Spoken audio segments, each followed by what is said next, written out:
My next guest, well, he deserves a rest after what he's just put himself through, to be fair. He has just done something absolutely ridiculous over the weekend. Meet Isaac Kenyon. He's 29. He's from East Budleigh. And over Saturday and Sunday, he completed an Ironman challenge.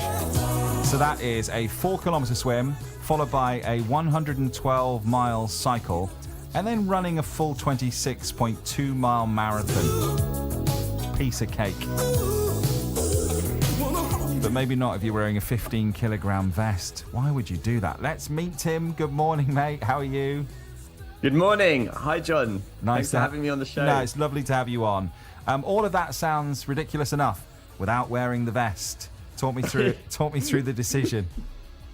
The vest, the decision, it all came based on the fact that I wanted to highlight mental health stigma and the fact that with mental health, there is a hidden burden, and I wanted to visualize it, that weight that we carry on a day-to-day basis that we don't talk about. And the Ironman was simply the hard day in the office, or the hard day at work, or the hard day with the family, and then you've got that mental health that you've not been dealing with, and that's that weighted vest that almost tips you over the edge. And that's as simple as that, really. It just a visualization of the mental health burdens, thousands and thousands of people are carrying worldwide. And also wanted to bring up the fact that I did it on World Suicide Prevention Day, because without taking action or trying to prevent mental health getting worse, people can go all the way through to sort of suicide. 700,000 people each year take their lives, and that number's growing, and we can really do something about preventing that. And I wanted to raise awareness of mental health charities like Mid Herts and local mine charities, and that can actually make a difference in someone's life and help them turn it around. Magic. I mean, well done you. Yeah, I like what that signifies, and the symbolisation of that vest is a great. You didn't wear it swimming though, did you? Yeah, I did. You didn't? Honestly? I swam with the vest. Yeah, most people will think that's absolutely nuts. But I did. I wore it swimming, and I'm the first. That in itself was a record, I'm pretty sure. I don't think I know anyone who's ever swum with a weighted vest before. I did 4 kilometers with it. I actually went further than the distance because I was unsure of how far I went. My watch wasn't accurate, so I actually did further than I needed to. I was joking. I was actually joking, but that is incredible. How did you get so fit to be able to do this? I mean, there's only a handful of people can take on a challenge like this. Yeah, I guess I've been doing endurance challenges and adventures for a very long time now. I started from being a swimmer. I swam sort of quite well from a young age, and then moved into lots of different endurance sports and adventures. I've done things like rowing across the Atlantic Ocean, and that took 40 days. So I'm no stranger to the sort of long distances, but what I was a stranger to was a single day endurance event like that, and that was the most intense day I think I've ever had. It was 29 hours non-stop, and I don't think I've ever been pushed so hard. Yeah, it was seriously tough. So what did you do for sort of sleep and food in between all of this? I didn't sleep, but I ate probably more than I've ever eaten. So in that sense, it was on a personal record. I was just absolutely like a conveyor belt.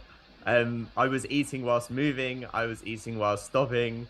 I was just constantly eating. I think I had about over 10 bananas or something like that. Some ridiculous. I lost count of what I was eating.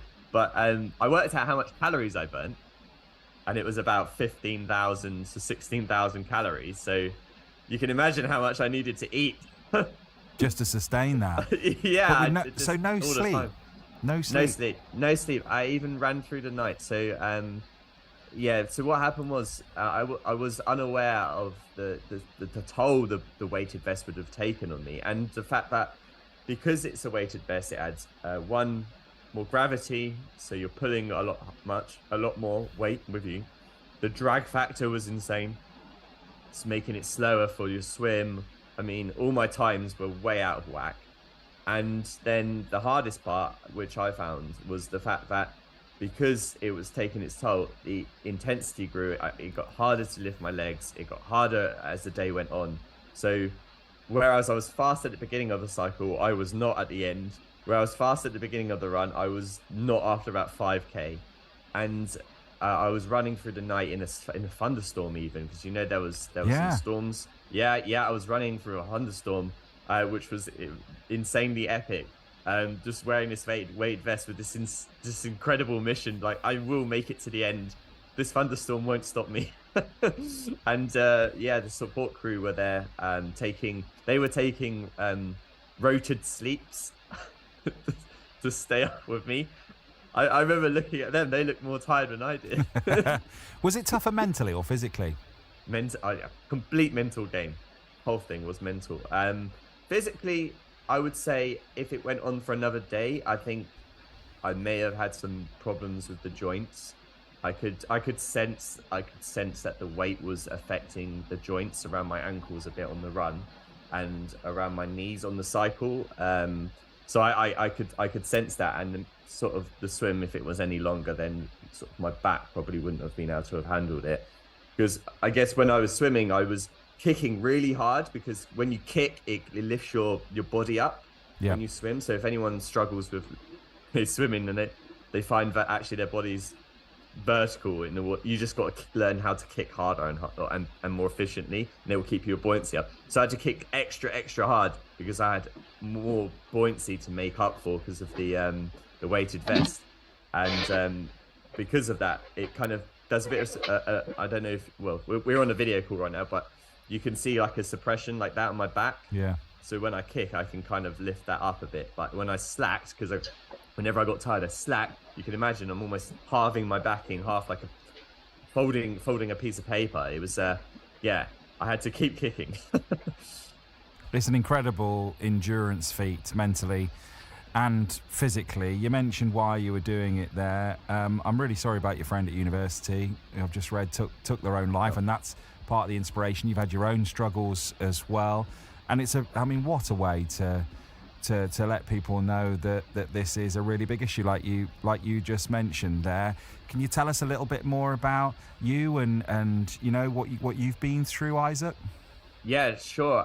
So I wanted to highlight sort of the mental struggles that people face, and I think I've had my own mental struggles since university. I developed anxiety, panic disorder.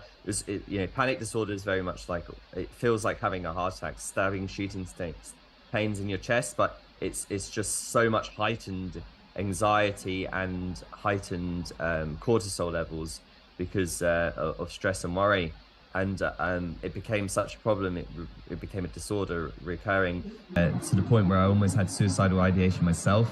Like I was teetering on it, I was thinking about it, but luckily I sort of managed to turn my life around and changed my lifestyle really to prevent my mental health from being worse. And I know all the early signs, what I need to do when I get those early signs, and it came from talking to people. I had to really open up and chat to people, and I found others had the same struggles as I did, and they were giving me things that worked for them, and some of it did work for me, like getting outdoors and doing physical exercise most days and having that sort of break that that you should be taking. I thought I was superhuman, and I just kept working into almost burn out after university, and that was not helping.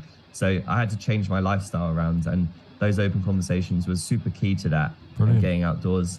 Yeah. So I encourage anyone who's got some issues and they know they do, don't be like I did and just wait until you get to a critical state and you're a mess and you can't go to work. And make sure you tackle it early. Speak to someone. There's mental health charities, there's support, there's helplines, there's loads of content online to help support you. It's not worth waiting for. It's not worth. Just get the prevention, get the support, open up. Good advice, and get out there and exercise like you have. Get out there around the colour blue and the colour green. I mean, maybe not to the extent you have, I mean, it's ridiculous, frankly, what you just put yourself through and put your body through. You know, it's an incredible feat, what you've done. How are you getting on with the fundraising? Yeah, fundraising, we're doing okay. I think we could really do with some more donations. We've not even hit the halfway mark yet. But I am one of those people, and I do appreciate that, but I do quite a lot of challenges in fundraising. So I get why not everyone is donating all the time. But if this does resonate with you and you're a listener and you don't know me and you do feel like you want to support, you can donate. There is a GoFundMe page, but all over my social media channels, I'm posting the donation link. And you can find it on my website, isaackenyon.com as well.